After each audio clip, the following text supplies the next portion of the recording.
The world awaits as the negotiations within Greece are taking place, and here we are yet again as the Greece deal falls apart. You came here for the truth, so let me unveil that for you.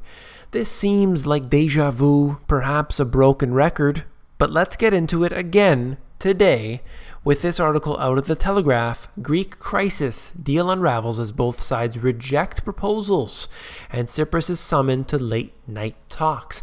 Finance minister's meeting is forced to end after only an hour, and the prime minister will spend Wednesday night holed up with negotiators. So yet again, they put this on the table. They had their two sides. One doesn't want to reform, but the other side is saying you're going to have to.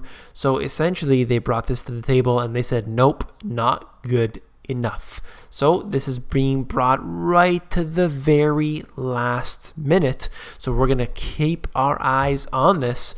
Let's look at this article out of Reuters. Negotiations to avert a Greek debt default stumbled on Wednesday, and Eurozone finance ministers accused Athens of refusing to compromise, despite a deadline next week that could put it on a path out of the Eurozone. So essentially what happened here is Greece basically said, look, this is our plan, this is what we want to do, but those on the other end basically said this is a joke, and they rejected it instantly and said, you're not willing to deal with us. So they're really not taking Greece seriously right now. With the European Union leaders due in Brussels for a summit on Thursday, leftist Greek Prime Minister negotiated into the early hours with the heads of the creditor institutions to try to thrash out a cash for reform deal. So what is happening here is that they simply want money. That's what they're short of.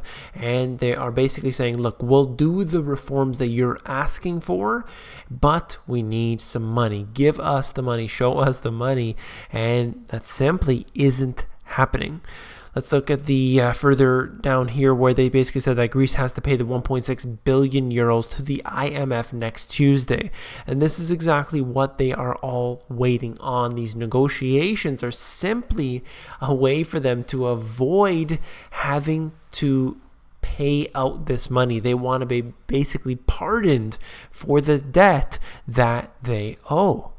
So let's move on to this next one here.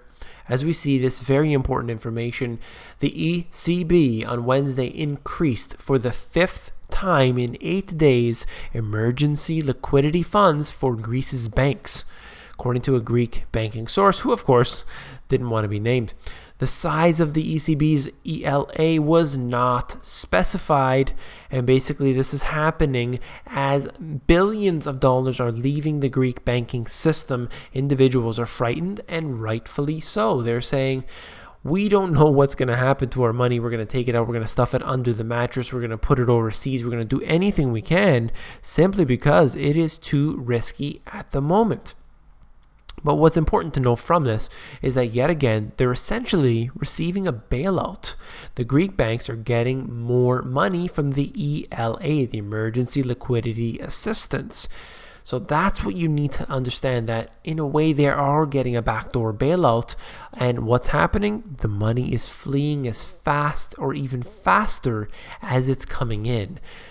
Then we look at what I wrote about in my book, The Money GPS. A second round of bailouts for Greece is needed. So this is actually written prior to the the second bailout. And then I said that despite the billions given during the first round, it just wasn't enough. It will continue. So obviously suggesting that there will be a third bailout, there's going to be a fourth, and so on. They're going to need more money. That's the way this system works. It's perpetually going into more debt. You can never pay back your debt. It doesn't work like that. You have to go continuously into more debt. Let's move on here. I want to get through this as quick as possible. The Bloomberg article suggests, should they agree, expectations are new measures will include more taxes on companies and the middle and high income earners, the abolition of early retirement, and larger contributions from workers and employees to state pensions. The alternative is a default, likely by the June 30th deadline to pay the IMF. So this is very important to really understand that this is what it comes down to. The offer that they put out there is more taxes. We're looking at corporations going to be suffering. The people who earn the most of the money here, the middle class and the high income earners, are going to be taxed heavily. They're going to have no early retirement. They're going to have to increase the money put in the state pensions, probably because they're going to be robbing it from the other side, or a default. So they're really pushed up against the wall here. It is a lose-lose situation for the Greeks at this time. The bankers with their credit default swaps have completely crushed this country, and we're going to see it in slow motion as it happens, as this country goes into basically down this spiral into its own destruction. This is really amazing to watch it all happen. This is the financial system that is inevitably going to fail. And here is a billionaire investor basically saying on Wednesday that he believes the market is, quote, extremely overheated, especially high yield bonds. I think the public is walking into a trap again, as they did in 2007. Now remember, this isn't David Quintieri saying this. This isn't the Money GPS saying this. This is a billionaire investor. How many times do we have to see these billionaire investors saying, the market's pretty bad right now, I would pull my money out or do this or that? He's not the only individual. I think it's almost the duty of well-respected investors like myself, I hope, to warn the people, to tell people that you're really making errors. I can't believe he's coming out and saying this information. It's almost deja vu. Okay, so I'm going to stop there. Basically, what we're seeing here is the financial system collapsing. Now, whether it's happening in Greece in slow motion as we see it, that's just one of the dominoes to fall. They're all going to fall. To think for a second that you could somehow shield yourself from all of this, or let's say your city or state or province or government is going to somehow be shielded from it, you got something else coming. This is all going to come down. Let's move on here to just one issue that I've been seeing right now. They are suggesting that the Jefferson Memorial should be taken down. That's just a suggestion at this point, basically going about destroying what's there, the foundation of the government structure. Now, some of it is certainly bad. What has happened since the creation of the Constitution really being the most important factor.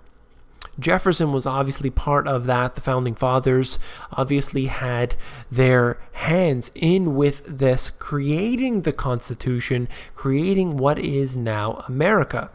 But if you remember correctly, Jefferson was a liberal. He was a classic liberal. The way that it has been really changed in recent years, where you can see it is quite the opposite of everything that was intended. Let's move on to the quote that I have of Thomas Jefferson. In my belief here, probably the smartest politician I have ever read. If you try to read his work, it is excessively complex. This is a very, very intelligent person. Take it or leave it the way you like, but just read the quotes, read his work. It's very, very intelligent.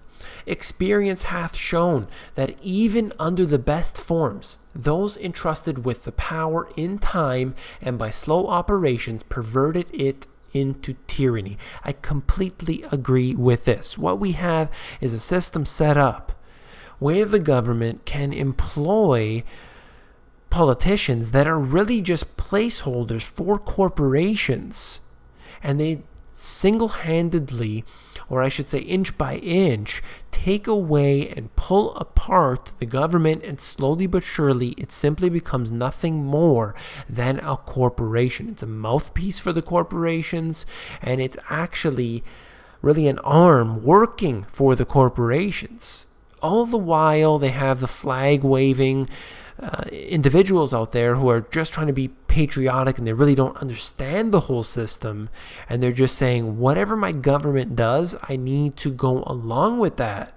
They want to be, quote, patriotic, but they don't understand they're voting for corporations, not for governments.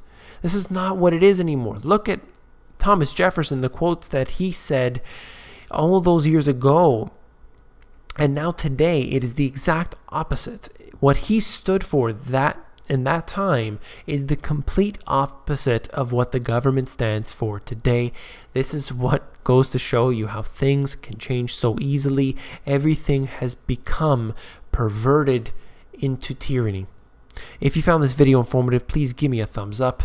I just wanted to let you know that if you go to my website, themoneygps.com, you can actually see all the new things that I've put up there, including the Money GPS free e-course. I got the free books there as well. Lots of free stuff for you to check out. It is also on the YouTube as well. You can get the stuff from there, but it's much better organized on my website. That's why I wanted to work on the website, get it all built, so you could check that out. Just go to themoneygps.com, and I have this really easy menu for you to check out. Last but not least, if you found this video informative, I know you'll find my book, The Money GPS, even more informative, and you can actually flip through the book. If you go to the Money GPS or Amazon or the Money GPS, you can go to the Amazon page, and it has a look inside feature, and you can actually flip through the book for yourself and see if you like it from there. Take care.